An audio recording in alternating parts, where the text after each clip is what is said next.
Next, we're going to go ahead and touch on funding. So how could you fund your project or hair salon opening? You have a few sources. One source of funding could be family and friends. Of course, if you're starting a small salon, family and friends, it could be a good solution. So go ahead and prepare a nice small presentation to your family and friends and explain to them about how you plan to open the salon and what are the potential growth possibility for your salon and what kind of needs you have for funding. And then from that point, once you explained all of these things to them, that might be a good place where they could go ahead and help you with that, or they might go ahead and also suggest to have some kind of a partnership plan with you, and that way you have a financial partner who could, supply your funds for your hair salon. Another source would be to apply for a small business loan. Applying for a small business loan could be very tedious and daunting, especially when you consider all of the requirements that banks and lenders put in place. However, this remains one of the best options for entrepreneurs that are looking to open or start their own business. So of course, you could go ahead and ask for a small business loan from your local bank with the Small Business Administration, SBA, or an SBA approved lender. Another approach or another source would be to go ahead and approach investors. So of course, once you have a really good business plan and good research and good layout and also good representation, then you may be able to sell your idea and your vision to the right investor. So at this point, you really want to go ahead and focus or bring the attention to the growth potential of your business, and with that vision that you have and how far you want to go and what kind of steps and things you still want to do and make that business grow and branch down the road.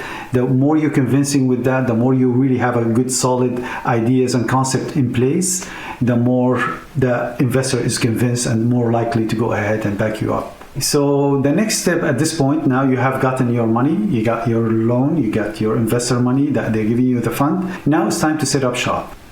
You start by buying your salon equipment and supplies.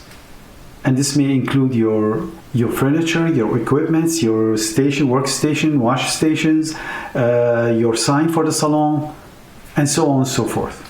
But before you do that, still you have to do some other steps, right? So you want to go ahead now and trying to design a layout for your salon. First impressions. This is the most important thing when people walk into your salon. The experience that people have when they arrive is what sets the standard of what type of salon this is and if this is the right salon for them. Your salon also is a workplace for you and your staff. And the layout should be designed in a way that flows and has a nice circulation and nice flow to it and really nice and comfortable. Otherwise, you would go crazy, you and your staff. So when you create your salon layout, you have to keep in mind to keep some kind of balance between practicality and appearance. So how many square feet do you need for your hair salon? The average hair salon is about 1,500 square feet. So really deciding on the size of your salon it mainly depends on how many stylists you want to have in your hair salon. So on an average, when we say about 1,500 square feet, typically this is for 8 stylists. Deciding how big your salon is also depends on how spacious you would like your salon to be, or to look, or to feel, as well as taking into consideration if you want to add some extra spaces for special events or presentations or stage or whatever you want to do in your salon. If you have some extra activities that you would like to present, so you would want to allocate extra space for that. So for 1,500 square feet and 8 hairstylists, you really have to be careful in how you do the layout, so that way it does not look too tight, because you have to think about 8 stylist stations as well as shampoo stations, and how the layout is and how the flow goes, in order to kind of maximize it without people standing or being on each other's way. And as you're trying to optimize the salon space and layout, you have to keep in mind that the client has to feel at all times comfortable, and you do not want to jeopardize the client's comfort and experience in your hair salon. And naturally, clients would like to feel some kind of a privacy and some kind of comfort, and they do not want to feel cramped and close to other clients. Also, I would like to go ahead and encourage you to kind of do not go ahead and limit yourself to the traditional or the classical way of setting up a hair salon. Like, the two sides of the walls, you have counters and chairs just push into it with the one big mirror or small mirrors all the way. Looks like it's, soldiers, like row of soldiers or whatever. Trying to break away from that, trying to be creative. You're a creative person. You have the imagination. You are the person who everybody comes to you for your magnificent way of seeing things. So try to also be creative in the way you set up your salon. So let's break away from all of these antique way of thinking.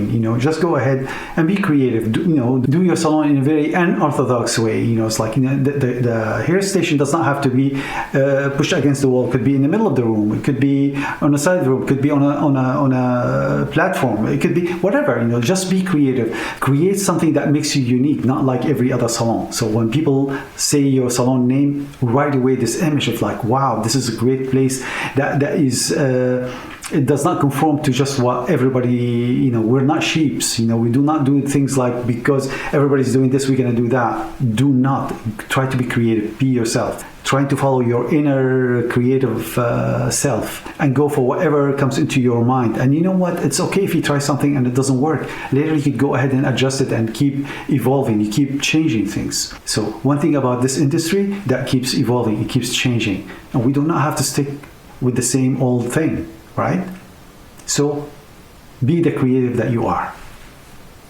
Just as important as to have the right layout for a hair salon, it is also very important to have the right lighting.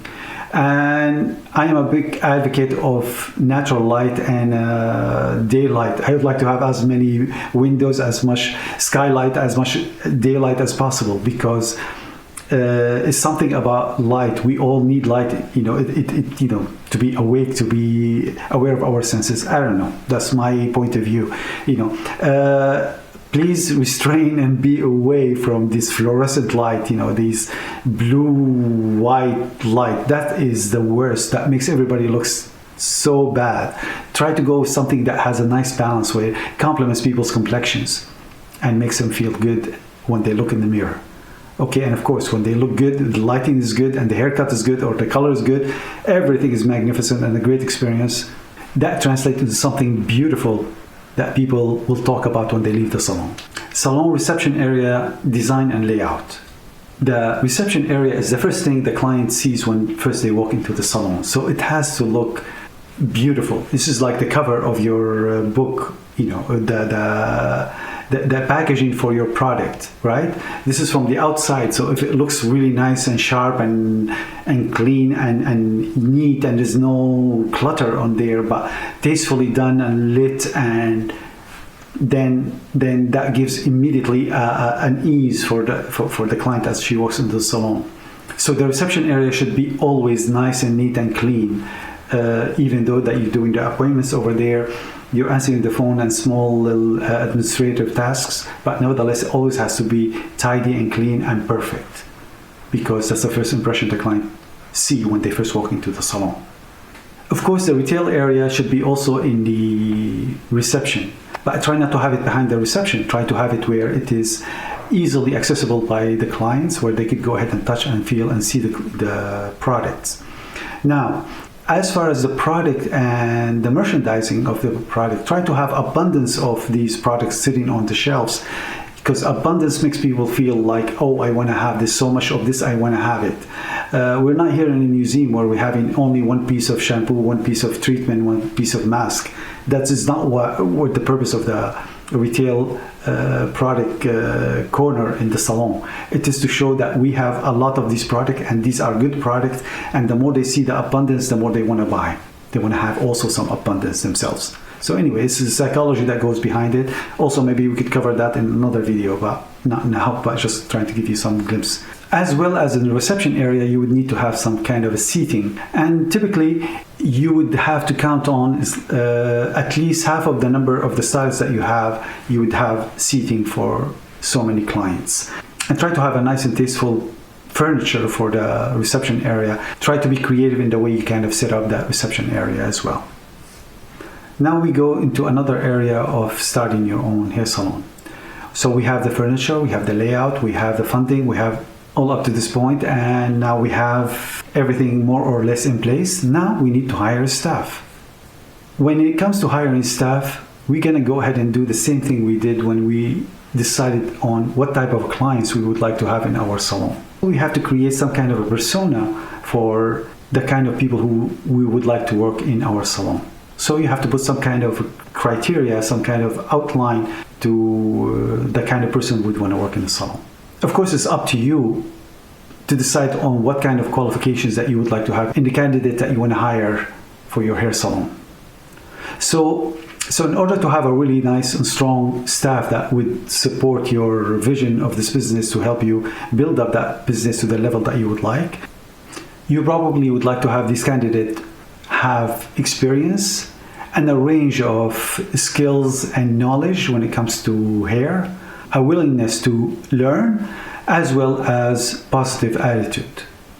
Once you have found a group of stylists that you decided to hire and they have the qualities that you're looking for, from skills to experience to the open-mindedness to learn and to keep growing and being positive, at that point now you're going to go ahead and hopefully through the hiring process you went ahead and explained to them your vision for your salon, and hopefully you guys are like-minded and you appreciate the same values and vision that you would like to have for your own salon. And from this point, and once you are in sync for all the things that you believe in for the vision for the salon and the quality of the experience for the clients, and they are willing to adopt the mission statement for the hair salon, you're gonna make sure that you're gonna provide them with the right environment and place to go ahead and perform.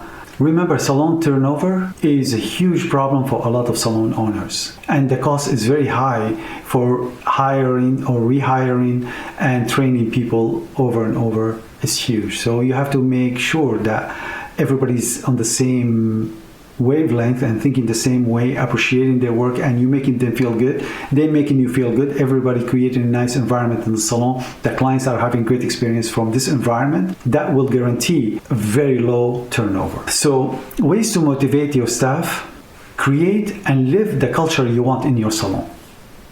Remember, oftentimes we say certain things, ideal things, beautiful things, but once we walk away, we start to act otherwise. And people do more from watching by example rather than listening to the words. So if you say the words and you do not yourself believe it and you're not acting it, nobody's gonna act it, nobody's gonna believe it. So be true to yourself. You create and you live by the culture that you want in your salon.